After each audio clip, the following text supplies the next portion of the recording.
Neoliberalism. What is it?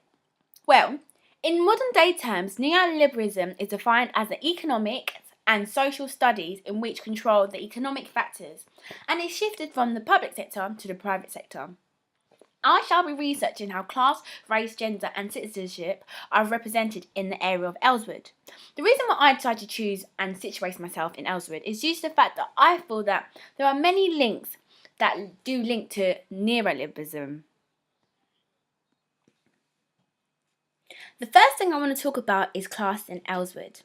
There's a clear divide in class within the area, in the sense of how people interact. You can see that the people of upper class chill with the people from upper class, the people from middle class chill with the people from middle class, and the people from lower chill with the people from lower.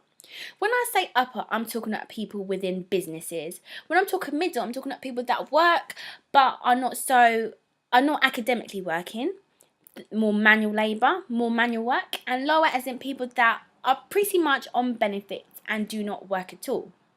This is why I'm glad I chose this area, because there is such a huge diversity and it kind of all flows well.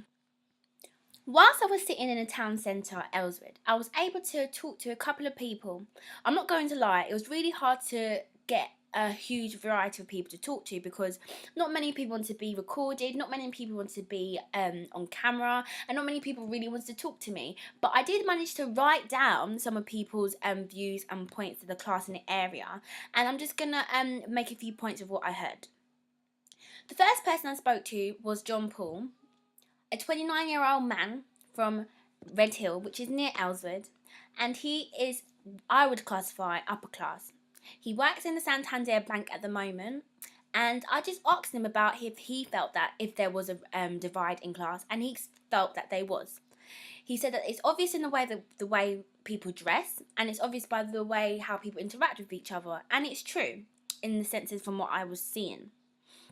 When I was talking to John Paul, he explained to me how he thinks it's a bad thing as well as a good thing, in the sense as he himself likes to be around people of, he says, his kind, people that work hard, people that know where they want to go to, and wouldn't want to be influenced by people of lower class, who in some senses he's talking about people that are on benefits, that do not work at all.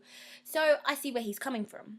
However, he did also explain how it would be good if there wasn't that much of a divide, because then everyone can progress together. And he said that would be a nice way, instead of feeling sorry for people in some senses. The second person that I was able to talk to was a 19-year-old girl called Shannon, who works in Costa Coffee, Red Hill. And she was very, very helpful with letting me record her and asking her some questions. And these are some of her views about class within her area. My name is Shannon, I'm 19 years old and I live in Red Hill, Surrey. I work in Costa Coffee as a team member. Red Hill is not a very good place to live. It's full of people on benefits, it's full of young mothers. So while people like me, who's 19 working, it's quite hard to get help. We are surrounded by a lot of offices, so when they come in for coffees, they look down on people like me who work in a coffee shop, because they feel like I'm uneducated and I can't do any better than a coffee shop. So they're very rude. What else? Okay, how do I start that? Just be like, okay, talk about the government first. Okay, so my view on the government is they have their priorities in the wrong place. Like people like me, I'm only 19 but I've been working since I was 16. I worked for the NHS for 6 months. I lost my job, so I went to the job centre to try and get some help with my housing benefit and just get some JSA to help me through until I got my next job. They turned me down because apparently I hadn't paid enough national insurance to be able to get it. So then for 6 whole weeks I was basically relying on like pennies. But there's girls that come out of school and college who haven't worked a day in their lives, get pregnant, they get a house, they get benefits, they get child benefits, and then you also have the people that come over from a different country who also can't speak English and can't really work in the UK, but yet they still can go to the council and get a house and get help until they're ready to work.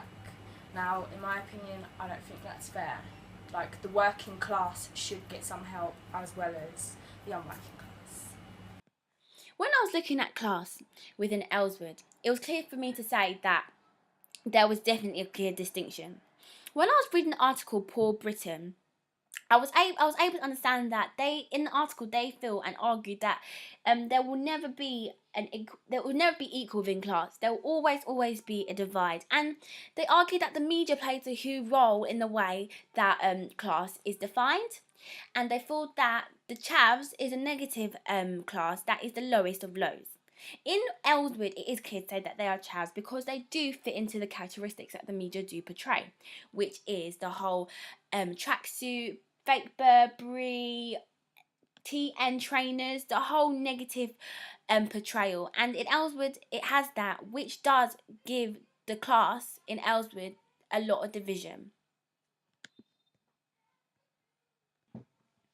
When looking at race in the area Ellswood, it is very clear to say that it's a white-dominated area. You have the odd Asians and you have the odd blacks and you have the odd mixed people, like mixed races.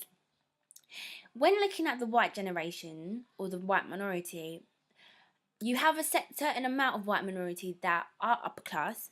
You have another amount of white minorities that are middle class, and another section of white minorities that are lower class. When looking into the idea of chavs within within the white minorities, it is mainly the white people in Ellswood that are chavs. When I went around trying to ask people about race, I found that it was a very touchy subject for them. So, like I said, the majority of them were not happy to be recorded. It was just the area in general, which was such a shame. However, I was able to get some notes on people's opinions. In Ellswood,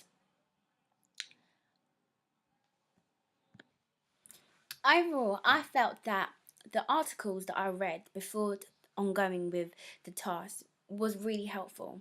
I was able to understand neoliberalism, and I was able to use what they had to say to kind of see if it linked with what I found, and I found that it did. It was a shame that I wasn't able to get proper footage of people because I met a lot of good people, and within the area, it was an area where I went on a day where it was quiet, so it was hard to find as much people, but the people I did find were very helpful. Overall, it was a very interesting topic to study.